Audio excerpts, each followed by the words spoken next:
Modul de preparare a rețetei. Tocăm legumele cu betele mici, 2 cepe, un ardei graș și un ardei roșu. Punem câteva liguri de ulei la încins între o tigale.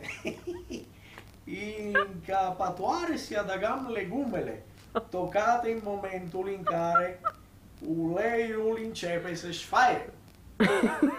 Calim legumele timp de câteva minute, iar după ce vedem că aceștia încep să așernoaie, adăgăm între 7 gram de oreș, imprenabil val trebaiu să spapalam orețul în câteva ape, opțional. Pentru a se face mai repede, îl putem lăsa un timp la imulat în apă. Vorbim românește.